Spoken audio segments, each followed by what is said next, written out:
Hi, I'm Rachel Jones, the Joyful Space Specialist, and I blog at nourishingminimalism.com. Today we're going to talk about how to clear the clutter and get organized. It seems like we shouldn't have to ask how to do this, right? But people are asking. I asked. I didn't know how to clear the clutter and keep an organized home. I thought something was wrong with me. Like, aren't I just supposed to know this as a person? Shouldn't I know how to keep things organized? But I didn't.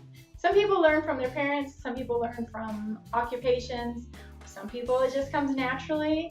I was someone that never learned how to maintain a clean and organized home. I just didn't know how to do it. For whatever reason, I could clean the bathroom, but I didn't know how to keep it clean. I don't automatically walk into a room and straighten things up. It's not who I am.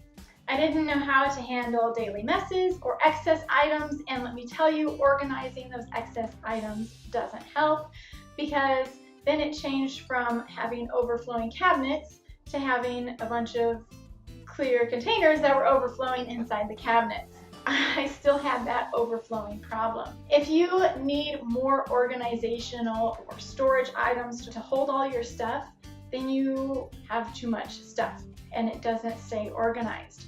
Why? Well, because it's hard to organize a large number of items. When your Tupperware drawer is full, there's no way it stays organized. Once you need a container, probably from the bottom of the stack, everything is just a jumbled mess and it's not going to stay organized. You're going to be lucky if you can close the drawer, right? But imagine if you only had 10 Tupperware containers or food storage containers. They stack easily, and even if they're all clean and all of them are in the drawer, there's no digging or shuffling, just efficiency, because you open the drawer, you pull out what you want, and you close the drawer. Even if it's a mess, it's still easy to maintain it. You can still see everything you have and reach in and grab it. A small amount of stuff stays organized for the most part. And even when it's not organized, it's not out of control. It's not that you can't shut the drawer or you can't find the lids. Embracing minimalism means you don't have to spend a lot of time keeping things organized. If you're wondering how to clear the clutter and keep things organized, the key is to be drastic when you declutter and conscious when you shop, not to bring things back into the house, to only have what is essential. So first off, as you're decluttering, challenge yourself to get rid of more. Most people I talk to, when they say that they've decluttered, they mean that they opened the cupboard and they pulled out 5 or 6 items and they trashed them or recycled or donated them. Instead, what I want you to do is to pull everything out of that cupboard and decide what things you want to put back. I like to use the example of coffee cups. Most of us have an excess of coffee cups. So if you take all the coffee cups out of the cupboard, lay them on the counter so you can see exactly what you have, and then you pick out the favorites that your family uses all the time and you put those back up into the cupboard. Then you have what's left, what you need to donate. So think through the items that you enjoy using, the things that you use regularly. Those things belong in your cupboard. The things that you don't like, don't use, or you're keeping them out of obligation, those are the ones to get rid of. And if you tell me that you have 3 drawers full of makeup, but you wear all of it, so you can't get rid of any of it, then I'm going to ask you to be honest with yourself. Which items do you use daily? Which items do you use weekly? Once you pull those out, pitch the rest of them. Makeup expires typically after a year, year and a half. So if you still have that blue mascara from high school, get rid of that. And what would be left?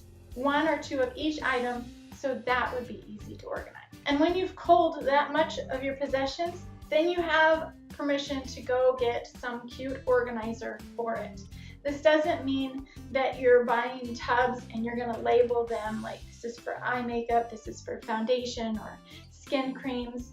It means that you get rid of everything except what you use on a daily and weekly basis, and then you buy something pretty to lay it out in so you can easily find what you need as you're getting ready. Maybe that's a drawer organizer, perhaps it's a makeup bag, but it's something that you feel would fit into your lifestyle and make your life easier. This method is the same for the rest of the house. Keep what you like and use, let go of the rest. And if you get rid of excess in an area, you can see how best to organize it after all the excess is gone. Most of the time you won't need any fancy organizing containers.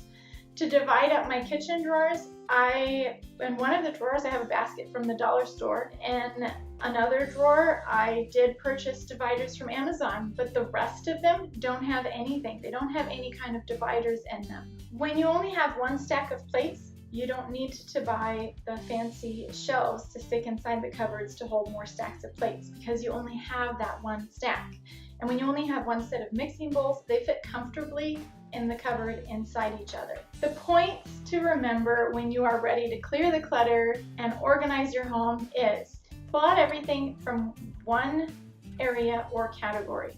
Pick out the things that you use and enjoy, put those back in the area, and then get rid of the rest of the items that you don't use and enjoy. When you're done, arrange the stuff in your home so that it makes it easy to get to and easy to use. And you don't have to do this for any particular person. There's no right or wrong way. Whatever makes sense for you, your lifestyle, and how you use your home. If this video was helpful to you, please like and subscribe to my channel on YouTube and share it with a friend who you know would enjoy it as well.